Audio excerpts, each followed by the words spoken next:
Beninka gave Ricky a wink, stealthily crept over to the person and bashed their brains in. Ricky didn't cringe at all, he only looked around to make sure nobody hopped out. Besides a single gasp of air, if the person felt anything, they didn't show it. They were clearly now released to their mortal coil and on to the next phase of existence where Ricky and Beninka wouldn't have to deal with them anymore. Beninka used her crowbar to carefully lift the person's clothing to see if they had an elaborate system of tubes. To see that they had an elaborate system of tubes, chemicals, and pumps attached to a rig on their body. They also appeared to have various lesions and diseases on their bodies, like they were fighting off multiple viral and bacterial infections at the same time. Ricky wondered if they were a carrier, but the research they found didn't look sick other than the horrible bite marks.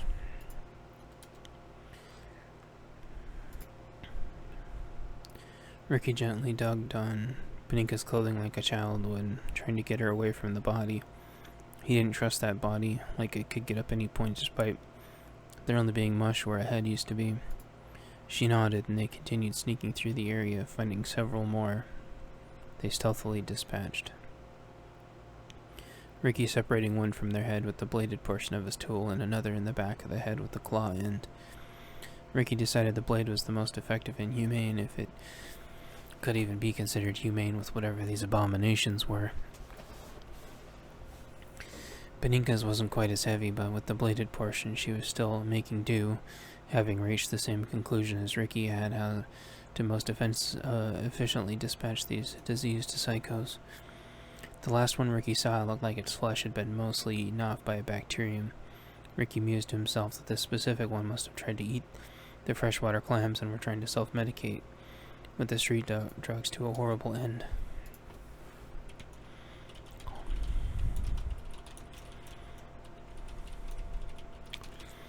Obviously a variant of the mutated disease. Another looked like it had horrible insect bites that had been festering around like nothing he'd ever seen. Like the insects at some point had crawled into him and were living inside him and reproducing like a human mosquito host. The fruit trees in the area looked dead or dying, and there were no fruit-bearing bushes to be seen. Something was definitely wrong with this place. The duo picked up the pace as fast as they could. Either they would find the main nest of these dead souls, or they would find the CDC. Regardless of which opportunity happened first, they both vowed once again these people had to be removed from the population. Neither wanted to say it, but it was obvious what they'd been eating this entire time. They both swallowed hard with the grim reality, then continued walking. Things only continued to get worse. It wasn't long before they found a group of the druggies that were awake and alert. Apparently the shells of people they'd got through so far were some kind of sleeper cell ambushed sentries. Ricky looked at Beninka for a few moments, then they both nodded. Beninka quietly sucked away and expertly climbed a tree. Ricky waited for her to get into position, then moved out into the clearing, his shotgun and pickaxe hidden in his cloak. "Hey, have you guys seen a researcher around here? I'm out looking for them. They were a friend of mine." The sickos all looked at each other, and then the apparent leader yelled gibberish. The entire group of 12 or so rushed Ricky from about 20 yards away. They were all fast on their drugs, but Ricky was faster. He whipped out his shotgun and center mass and nailed the closest guy. Being loaded with birdshot from his encounters with the city-state security team, a crater vaporized into the first guy Ricky shot at,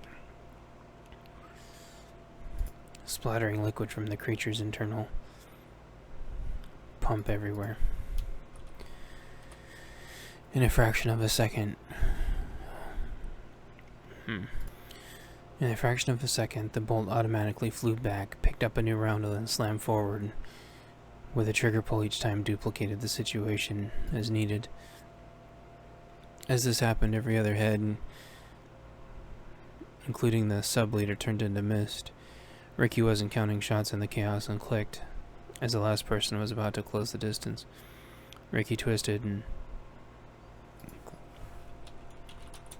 got his pickaxe out in time to catch the would-be attacker across the knee and dodge his fall as the momentum carried the person forward into the ground.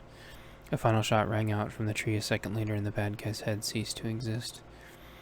Not taking any chances, Ricky reloaded with buckshot from his sling. He would save the slug on his side saddle for last. Save the slugs on his side saddle for last. Ricky finished loading, racked the charging handle, then put in a final round of buckshot. He looked around and didn't see anyone. Ricky looked up at Benika and she nodded back down at him, also not seeing anyone. She shuffled herself sideways, curled her stomach around the tree branch, flipped upside down, and kept a hold on the branch, extended her body, and let herself drop. She brushed herself off, and Ricky clapped for her excitedly. She was clearly proud of herself and was showing off, but Ricky didn't care. He was geeking out, and it was a pretty cool move as far as he was concerned. "You haven't seen anything yet," she said to him with a wink as she walked up to him. Ricky noticed the way she walked and decided he really liked the way she walked. It was breaking his concentration, though, and he tried best to cover her as she loaded new rounds in her mag. As soon as she was done, then they moved on, so they wouldn't be easy to lock down in a single position. In the direction of the CDC they went. Silently, a drone flies overhead, watching the situation unfold. Chapter 15, Fortress Sieged. Afternoon. Ricky and Benika continued forward block by block, covering left and right. After the short battle, they had been able to take a moment to center themselves and felt the strong negative presence ahead of them. There were faint sounds in the distance of slamming and controlled single gunfire. Both Ricky and Benika agreed what they'd ran into was only a small camp. There'd likely be a big nest of them and a larger raiding party. The conclusion was that these people had eaten sick dogs when they were starving. The dogs were sick from also starving and consumed contaminated items that they'd gotten into. Upon running out of dogs, they turned on each other, getting sicker and sicker. Already being used to different forms of street drugs, they mixed the drugs together to try to combat the virus. As this was happening, they continued getting more malnourished as the plants mysteriously died off that were naturally producing food, and the mosquitoes started biting people, causing additional mutations. Then the remaining starving dogs would eat them, getting sicker, and then the starving people would eat the dogs, and it got worse and worse. Mumps and measles made their way back, along with an increasingly slight variant of the flu. Nobody could stay hydrated enough due to the water being contaminated with cercarial dermatitis and giardia. So, not only were the people dehydrated over the winter from the flu, but the water was making them sicker. They would bathe in the water, making them sicker. They tried to eat contaminated snails or clams, and they'd get even more sick in the dog virus situation. Rabies or whatever it was.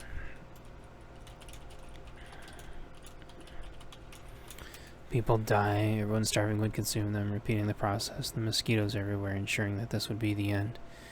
The city-states were insulated, as they wouldn't let anyone in.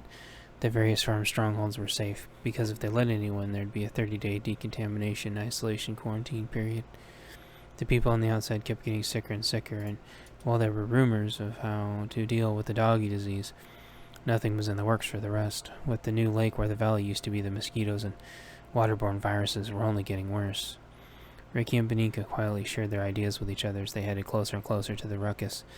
There'd been the occasional person still lying in wait for them, which they would quietly dispatch, but it wasn't long before they found the issue. They walked through a clearing, and across a huge parking lot was the sole building. The building looked like it was built like a bank vault. There were around 50 psycho druggies trying to smash their way in, with more attracted by the noise from the ensuing area.